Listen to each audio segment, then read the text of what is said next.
¿Qué tal? ¿Cómo están?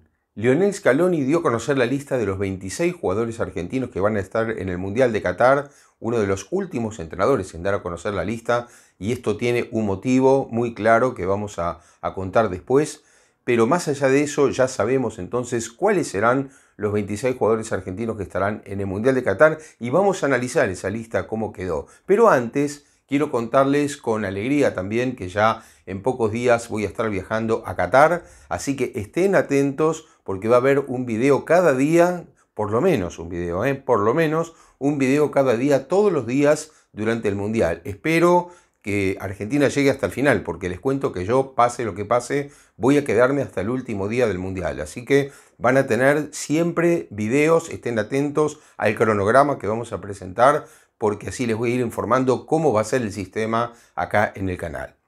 Volvemos entonces al tema de la lista de los 26 jugadores. Y bueno, muchos de ellos era lógico que aparecieran, creo que no había tanto secreto. Sí, había alguna expectativa por lo que les comentaba de la lesión sobre el final, realmente muy dura para selección, de Giovanni Lo Celso. ¿Por qué? Porque es uno de los jugadores que estuvo presente en casi todos los partidos y porque de alguna manera, en cuanto a manejar el equipo, era algo así como el plan B por si Messi no lo manejaba o porque estuviera ausente o porque estuviera muy marcado por una cuestión física, una cantidad de situaciones que podían presentarse. Entonces Lo Celso era realmente un jugador muy importante en ese aspecto. Pero bueno, yo creo que en ese sentido Scaloni tuvo razón cuando le explicó a Lo Celso que se tiene que operar además porque tuvo un desprendimiento muscular, que lo primero es la salud para el jugador y segundo que no lo puede esperar en un mundial. Se trata de un mundial, ¿no? Es el acontecimiento cada 4 años más importante de una selección, más de una potencia histórica como es Argentina, y no puede Argentina darse el lujo de tener un jugador que sabe que mínimo hasta octavos de final y yo diría cuartos y tal vez nunca lo pueda utilizar. Entonces me parece que más allá de lo duro que puede ser para el jugador, en este caso creo que con resignación debe comprender que era imposible. Ahora, el tema era, bueno, ¿a quién pone el lugar de Lo Celso? ¿A quién ponía, no? ¿Cuál iba a ser, en este caso, el reemplazante?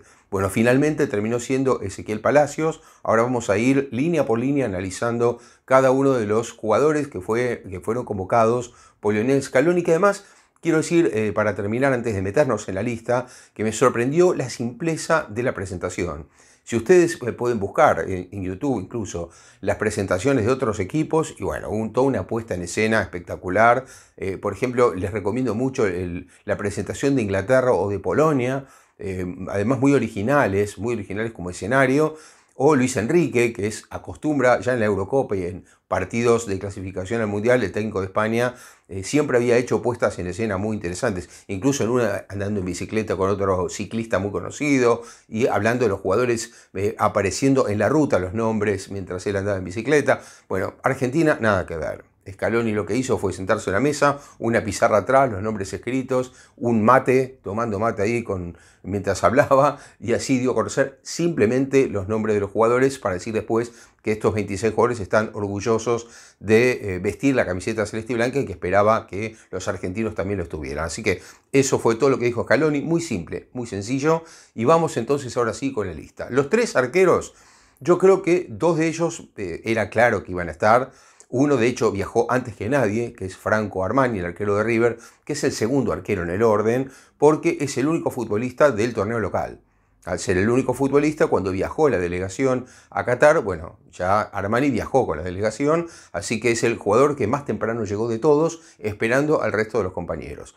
Pero bueno, en el caso de Dibu Martínez, creo que no había ninguna duda, siempre lo dijimos, el mejor arquero que tiene Argentina hoy. Queda un signo de pregunta sobre su estado físico, porque Dibu Martínez en algunos partidos de la Premier League jugando para el Aston Villa estuvo tirado en el piso, vinieron los médicos a atenderlo, hay algunos rumores de que tal vez se podía haber operado para mejorar su situación y no quiso para llegar bien al Mundial. Bueno, es la incógnita que hay con Dibu Martínez, pero es el mejor arquero sin dudas.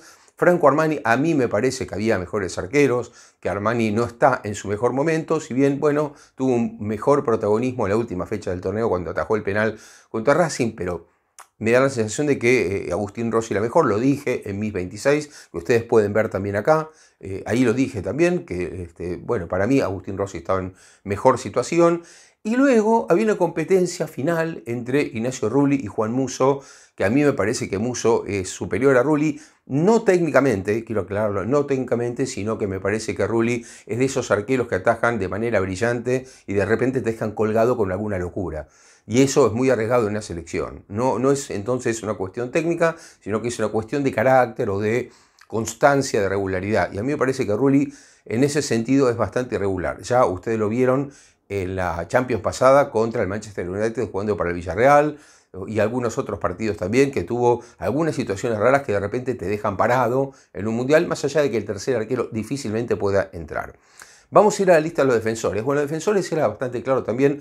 Al final, Scaloni se decidió por 9 defensores. ¿Se acuerdan que unos debates era cuántos jugadores por línea? Bueno, 3 arqueros, a veces se pensó en 4, bueno, Scaloni pensó en 3, 9 defensores, 7 volantes, 7 delanteros. Así que le dio bastante preponderancia a los defensores. Bueno, en estos 9 defensores es bastante claro que hay 8 que compiten 2 por puesto.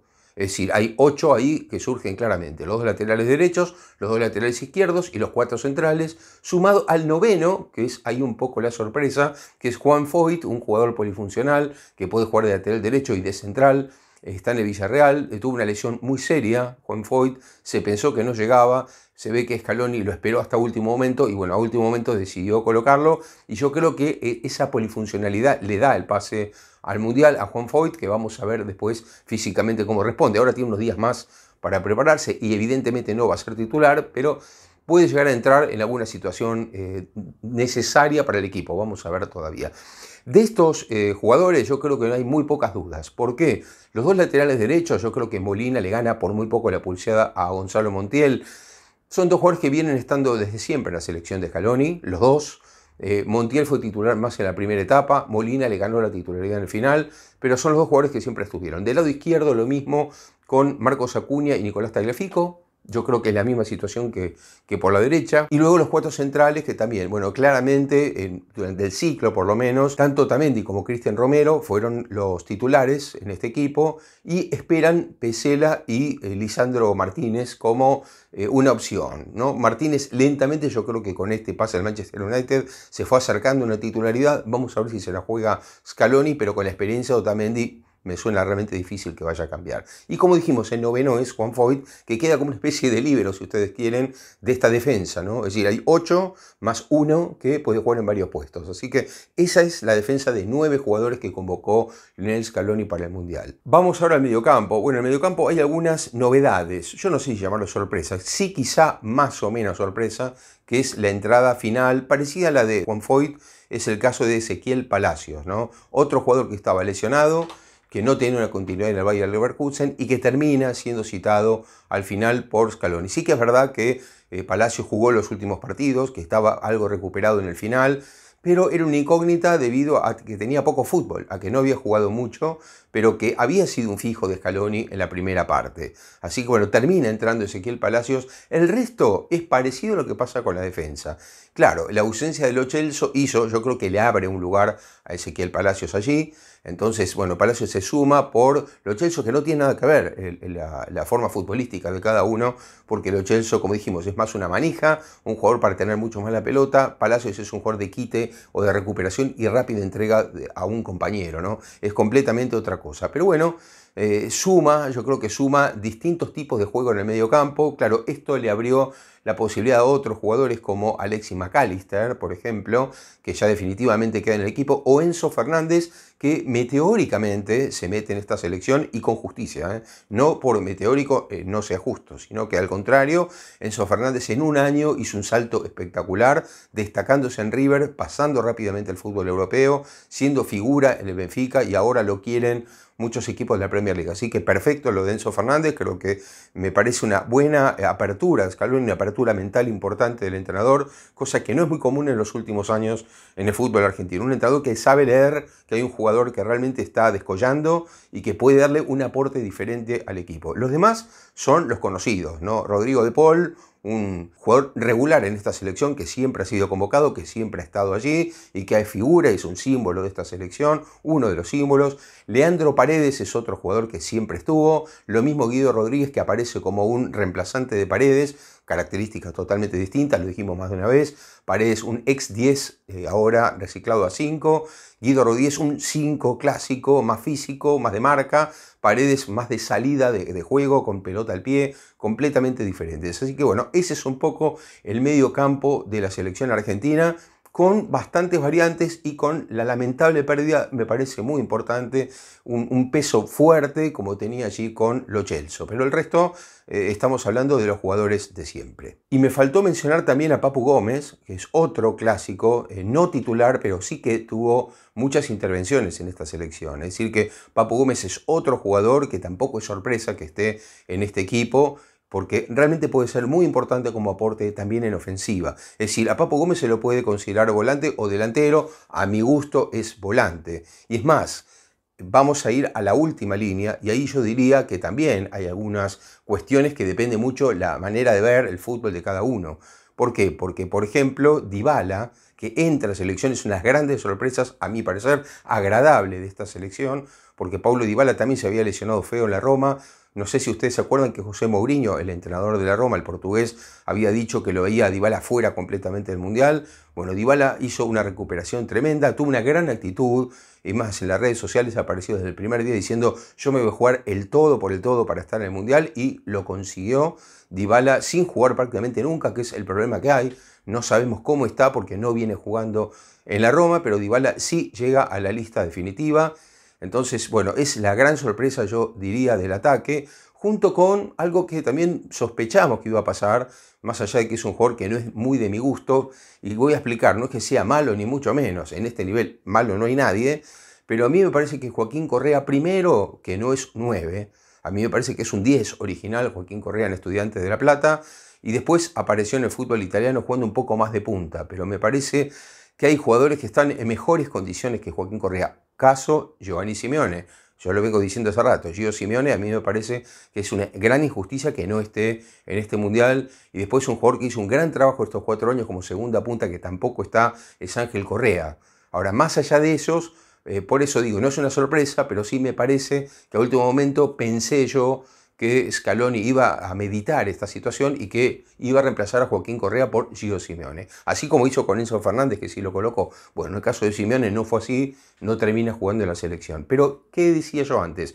Cuando hablaba de la lectura que cada uno hace, filosófica si se quiere, de fútbol, Dybala puede algunos pensar que es un delantero. A mí me parece que Dybala es más un mediapunta, no un delantero. Pero bueno, si hay que poner líneas con volantes delanteros, bueno, Dybala está más cerca de ser delantero, si quieren. Pero bueno, Dybala es uno, Lionel Messi, no hace falta decir nada. Lógicamente que Messi está. Julián Álvarez es otro de los que va a estar como 9. El segundo 9, por supuesto, porque el primer 9 es Lautaro Martínez. Y como extremos aparecen Nico González, que me parece que también es un acto de justicia. Por momentos se rumoreó que Nico González no iba a estar en la selección argentina porque fue perdiendo lugar en el final. Pero Nico González es un histórico de esta selección, es un jugador que siempre fue convocado y tiene otra ventaja muy parecida a la de Foyt, que Nico González puede jugar de extremo izquierdo, puede jugar de volante izquierdo y hasta llegó a jugar de lateral izquierdo en alguna oportunidad, recuerdo contra Paraguay, por ejemplo, muy al principio de la clasificación sudamericana. Es decir, tiene esa característica muy positiva que le puede dar un aporte importante a la selección. Y el otro es un histórico de siempre, la selección argentina, que es Ángel Di María, que también va a estar en este Mundial, así que creo que eso va a enriquecer también el sistema de juego de la selección argentina, porque Di María puede volantear o jugar más arriba. Así que ahí tenemos prácticamente todo el plantel de la selección argentina, el plantel de 26 jugadores que van a estar en el Mundial de Qatar. Me parece que ahí está justamente uno de los temas, ¿no? Primero, ¿por qué Scaloni optó por tanto defensor? ¿Por qué 9 defensores y 7 de las otras líneas? Y después, algunos jugadores que son los que no sabemos cómo llegan realmente. Caso Foyt, que se recuperó evidentemente la lesión porque hay un informe médico claro que permite que Foyt esté allí. Dybala es el otro caso en la otra punta que está en la misma situación. Y Ezequiel Palacios en el medio es el otro caso que realmente desconocemos cómo se encuentra. Bueno, como les digo, nos vemos a partir de la próxima semana desde el Mundial de Qatar. Voy a estar allí, así que no se pierdan los informes y espero que les haya gustado este video. Como siempre les pido que pongan me gusta acá abajo, que lo compartan y no olviden de suscribirse. Hasta la próxima.